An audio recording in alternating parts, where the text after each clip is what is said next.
नमस्कार स्टूडेंट्स, आज हम पढ़ेंगे ये सुपर इम्पॉर्टेंट चैप्टर इकोलॉजी यानी पारिस्थितिकी, जो NEET, RPC first, second grade, 11th-12th boards और सारे साइंस एग्जाम्स के लिए गेम चेंजर है। तो चलिए अपनी बात शुरू करते हैं एक बहुत ही गहरे सवाल से कि एक अकेला जीव और ये पूरा का पूरा ग्रह आखिर आपस में जुड़े कैसे हैं। जानते हैं, यही वो सवाल है जो इकोलॉजी की बिल्कुल नींव है और इसका जवाब हमें एक शानदार सफर पर लेकर जाएगा। अब देखिए, इससे पहले कि हम संगठन के उस बड़े से पिरामिड पर चढ़ना शुरू करें, ये समझना तो जरूरी है ना कि उसकी नींव क्या है। तो सबसे पहले आइए जानते हैं कि ये इकोलॉजी, जिसे हम पारिस्थितिकी कहते हैं, आखिर है क्या चीज। अच्छा, तो ये शब्द इकोलॉजी आया कहाँ से? देखिए, ये दो ग्रीक शब्दों से मिलकर बना है। पहला है ओकोस, जिसका मतलब होता है घर या हमारा रहने का ठिकाना, और दूसरा है लोगोस, जिसका मतलब होता है पढ़ना या स्टडी करना। तो सीधे सीधे शब्दों में कहें तो इकोलॉजी का मतलब है अपने घर की स्टडी। एक मजेदार फैक्ट यहाँ ये है कि 1868 में रॉयटर ने ये शब्द पहली बार इस्तेमाल किया, पर इसकी पूरी डिटेल में व्याख्या 1869 में अर्नस्ट हेकल ने की थी। अब आते हैं एक ऐसी परिभाषा पर जो एग्जाम्स में बहुत पूछी जाती है। ये दी थी महान वैज्ञानिक ओडम ने। उन्होंने कहा, प्रकृति की संरचना तथा कार्य का अध्ययन ही पारिस्थितिकी है।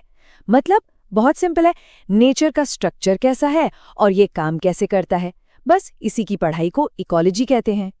बात यहीं खत्म नहीं हुई। 1936 में टेलर ने इस आइडिया को और बड़ा किया। उनके हिसाब से ये समस्त जीवों के समस्त पर्यावरण के साथ समस्त संबंधों के अध्ययन का विज्ञान है।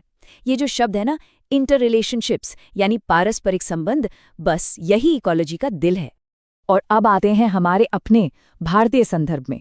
ये नाम तो बिल्कुल याद रखना है, प्रोफेसर रामदेव मिश्र, जिन्हें फादर ऑफ इंडियन इकोलॉजी यानी भारतीय पारिस्थितिकी का जनक कहा जाता है। इन्होंने 3F का एक जबरदस्त फॉर्मूला दिया।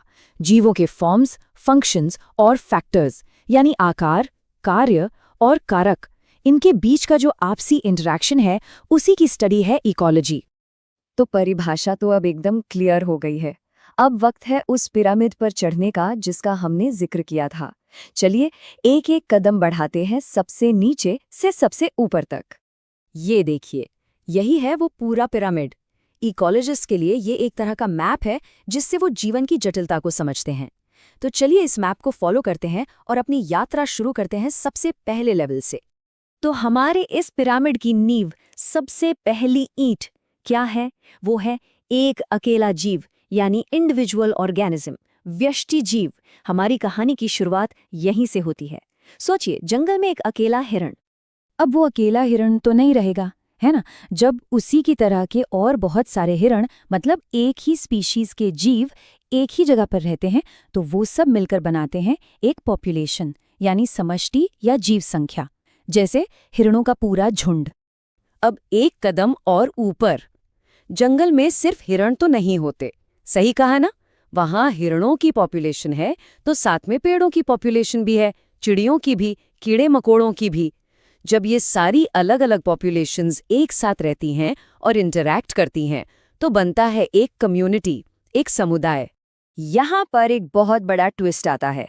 अब तक हम सिर्फ जिंदा चीजों की बात कर रहे थे, पर जब ये पूरी कम्युनिटी, ये सारे जीव जंतु, पेड़ पौधे यानी बायोटिक फैक्टर्स, अपने आसपास की बेजान चीजों यानी अबायोटिक फैक्टर्स जैसे पानी, मिट्टी, धूप, इन सब के साथ इंटरैक्ट करते हैं, तब जाकर बनता है एक पूरा इकोसिस्टम यानी पारिस्थितिक तंत्र। और अब हम पहुंच गए हैं अपने पिरामिड की चोटी पर, सबसे ऊपर, बायोस्फीयर, जैव मंडल। ये क्या है? अरे भाई, ये हमारी पूरी पृथ्वी का वो हिस्सा है जहां जहां भी जीवन है। सारे के सारे इकोसिस्टम्स को मिला दो तो बन जाता है बायोस्फीयर। बस, इससे बड़ा कुछ नहीं।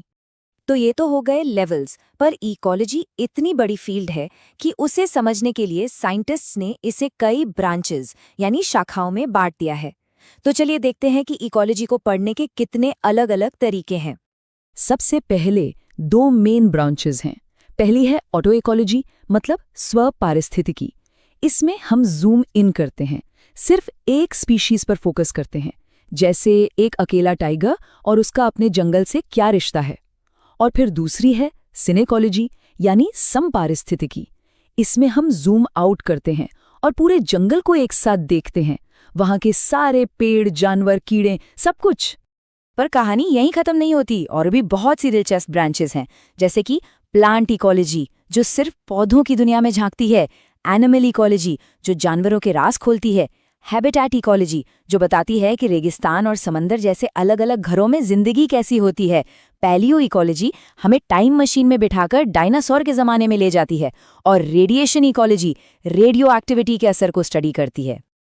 अब कुछ ऐसी ब्रांचेस भी हैं जिनका सीधा असर हमारी जिंदगी पर पड़ता है। इन्हें कहते हैं अप्लाइड इकोलॉजी। जैसे प्रोडक्शन इकोलॉजी जो हमें सिखाती है कि फसलों की पैदावार कैसे बढ़ाएं, ह्यूमन इकोलॉजी जो हम इंसानों और हमारे पर्यावरण के रिश्ते को समझती है, पोल्यूशन इकोलॉजी जो आज की सबसे बड़ी समस्या प्रदूषण से लड़ना सिखाती है, एनर्जी इकोलॉजी जो एनर्जी के फ्लो को ट्रैक करती है, और हाँ, स्पेस इकोलॉजी भी है जो अंतरिक्ष में जीवन की संभावनाओं को देखती है। ठीक है, तो हमने पिरामिड चढ़ लिया, सारी ब्रांचेस भी देख ली, पर सबसे बड़ा सवाल, ये सब हम पढ़ क्यों रहे हैं? आखिर क्या फर्क पड़ता है इससे? क्यों ये इतनी जरूरी है हमारे एग्जाम्स के लिए और हमारी इस धरती के लिए? देखिए, इसके महत्व के 3 बड़े कारण हैं। पहला, ये हमारी जिंदगी का आधार है। अरे भाई, हमारा खाना, हमारे कपड़े, दवाइयाँ, सब कुछ तो हमें नेचर से ही मिलता है। दूसरा, ये देश के विकास के लिए जरूरी है। खेतीबाड़ी से लेकर पोल्यूशन कंट्रोल तक हर जगह इकोलॉजी की जरूरत पड़ती है। और तीसरा, ये दुनिया भर के बड़े बड़े साइंटिफिक प्रोग्राम्स की रीढ़ की हड्डी है। तो एक इकोलॉजिस्ट करता क्या क्या है? इसका स्कोप बहुत बड़ा है। वो मिट्टी का पीएच और तापमान चेक करता है। वो गिनती करता है कि एक इलाके में कितने जानवर हैं। वो जीवों की पहचान करता है, उनके आपसी रिश्ते को समझता है, और तो और वो जेनेटिक्स की भी स्टडी करता है ताकि ये पता चले कि जीव अपने माहौल में ढलते कैसे हैं। तो चलिए, थ्योरी बहुत हो गई, अब है असली परीक्षा का समय। तैयार हैं? देखते हैं कितना सीखा। ये रहे इस चैप्टर से 5 सुपर इम्पॉर्टेंट एमसीक्यूज। पहला सवाल स्क्रीन पर, जीव और उसके पर्यावरण के बीच के इंटरैक्शन की स्टडी को क्या कहते हैं? क. जीव विज्ञान, ख. प्राणी विज्ञान, ग. कार्यिकी या घ. पारिस्थितिकी। सोचिए। Time up. सही जवाब है ऑप्शन घ, पारिस्थितिकी। अरे ये तो चैप्टर का नाम ही है। सवाल नंबर 2, ग्रीक शब्द ओइकोस का मतलब क्या होता है? क. वास्थल, ख.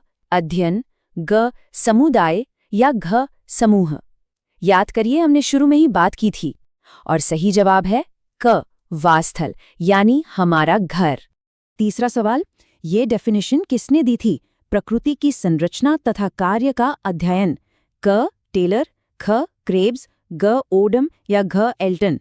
ये बहुत इंपॉर्टेंट है और सही जवाब है ग. ओडम। इनकी डेफिनेशन तो याद ही रखनी है। चौथा सवाल, एक ही जाति के जीवों के समूह को क्या कहते हैं? क. समुदाय, ख. समष्टि, ग. बायोम या घ. निकेत। पिरामिड का दूसरा लेवल याद करिए। बिल्कुल सही जवाब है ख. समष्टि या पॉपुलेशन। और ये रहा आखिरी सवाल, पारिस्थितिकी पदानुक्रम की सबसे बेसिक, सबसे बुनियादी यूनिट क्या है? क. समष्टि, ख. समुदाय, ग. पारिस्थितिक तंत्र या फ. व्यष्टि जीव, जहां से सब कुछ शुरू होता है। एकदम सही जवाब है फ. व्यष्टि जीव। अगर वीडियो पसंद आया तो लाइक करिए, दोस्तों के साथ शेयर करिए और बेल आइकन दबा के मंकीज वाइब्स चैनल को सब्सक्राइब कर लीजिए ताकि हर इंपॉर्टेंट चैप्टर पर ऐसे ही शानदार वीडियोस मिलते रहें।